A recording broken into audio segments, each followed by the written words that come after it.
Hello. So Sultana MP has left the Labour Party to join forces with Jeremy Corbyn. They've started a new political party, apparently.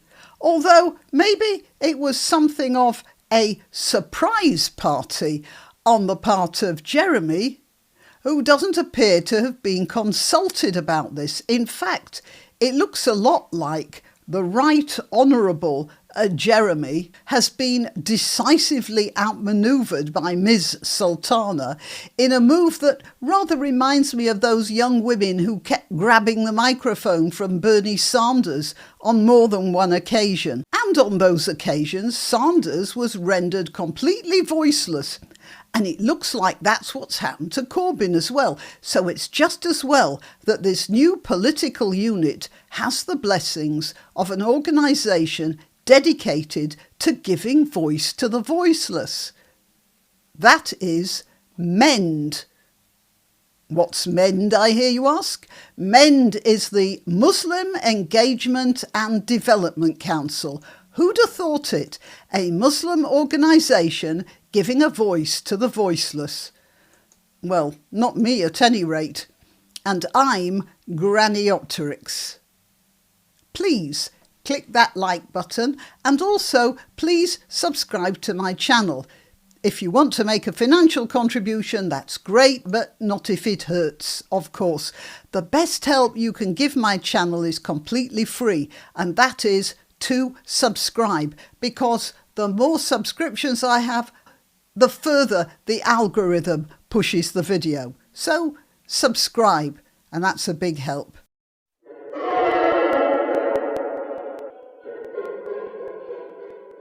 This is an ex-post from MEND Community wishing Zara Sultana and Jeremy Corbyn every success in this bold new chapter at a time when so many feel politically voiceless. Your continued commitment to justice, equality and grassroots representation is inspiring.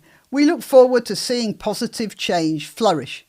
MEND describes itself as standing up for the rights of the political voiceless.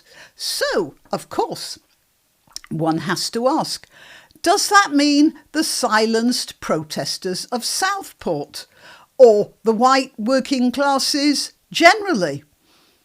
As this blog page, Jack of the North, puts it, we are witnessing a coordinated assault on the white working class.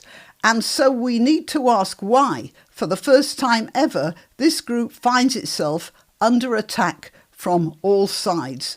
Because in times past, workers and peasants were defended by radicals, thinkers, certain churches, even poets. More recently, they had political parties. He means the Labour Party, of course. But today, the white working class is not simply abandoned, it is openly reviled. A major problem with members of the white working class always was that despite voting for socialist parties, most were not socialist, let alone revolutionary. Most just wanted something better for themselves and their children. And therein lies the problem. You see, socialists don't like the white working classes because they just want a better life for themselves and their children. And a better life isn't really the thing that most socialists are after, is it? It's a life of permanent discontent that socialists appear to be after. I mean, look at Jeremy Corbyn. He's in a state of permanent protest, isn't it? So I haven't heard that MEND is standing up for the people as represented by Jack of the North. Nor have I heard them representing people like, for instance, Lucy Connolly, who's been at least temporarily silenced by the state, or Peter Lynch, who's been well and truly silenced forever. Well, that's a bit puzzling, but I'm sure we'll find some other people who are politically voiceless. How about the Uyghurs of China, who are not only voiceless, apparently, but kidneyless as well, and perhaps missing other bits too. So, Mend, are you talking about them?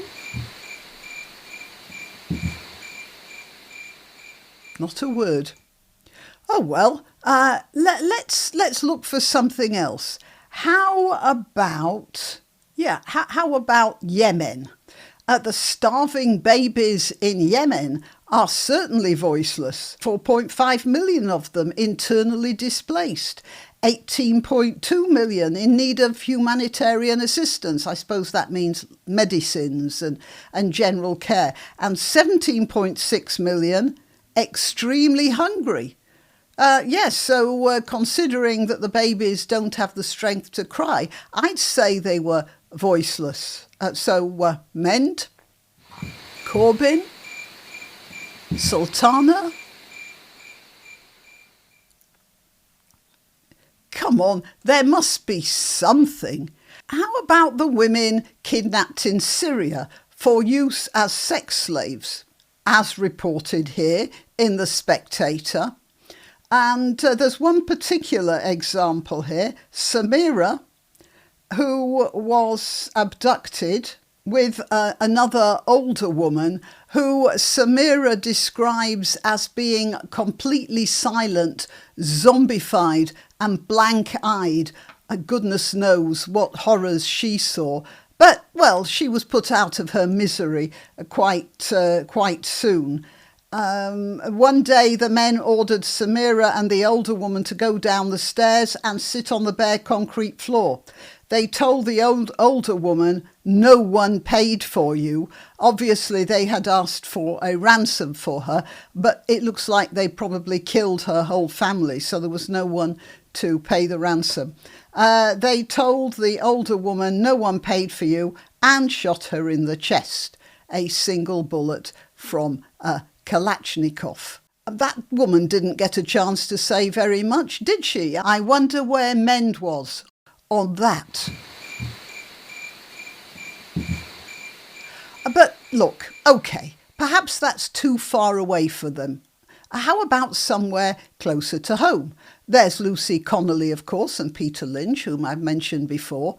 And there are these voiceless people here. Silent! We will raise the voice of Gaza! We will raise the voice of Palestine! Allahu Akbar! Oh, well, he was speaking up for the voiceless of Hare Hills after he'd been elected a councillor to represent that district. However, it looks like the voiceless of Hare Hills, who might be worried about potholes, local schools, bus services, that sort of thing, it looks like they'll have to wait their turn behind Gaza, doesn't it? I tell you what, let's have a look at that Batley school teacher. You see, he sparked a bit of a rumpus when some Muslim pupils objected to the national curriculum that he was teaching, a segment of which mentioned criticism of Muhammad. It caused, quite a group.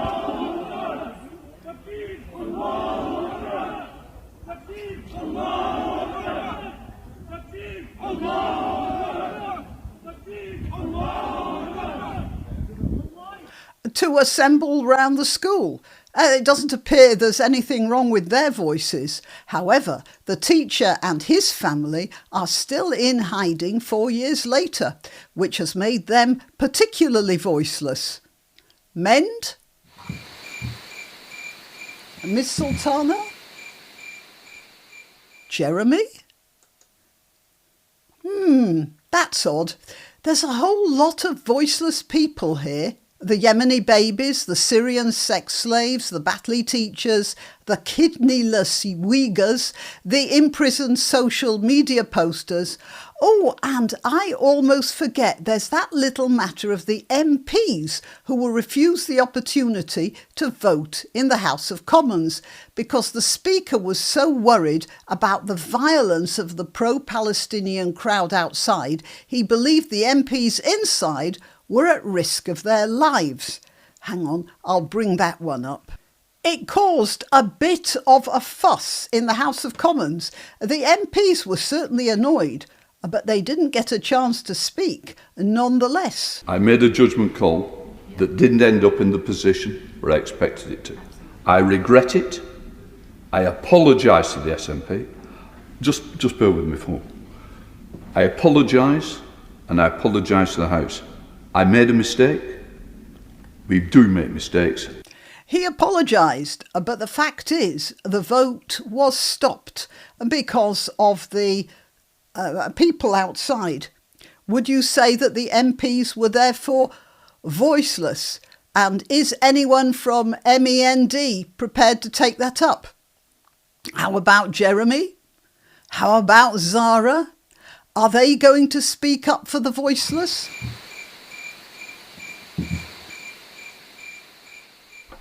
Tell you what, I wouldn't advise you to hold your breath. Till next time. You can help my channel by subscribing and clicking the notification bell. That's quite important. And by sharing if you're so inclined. Links to my other channels and to donation methods are in the description. But the best way you can help is simply by clicking like and notify. Thank you.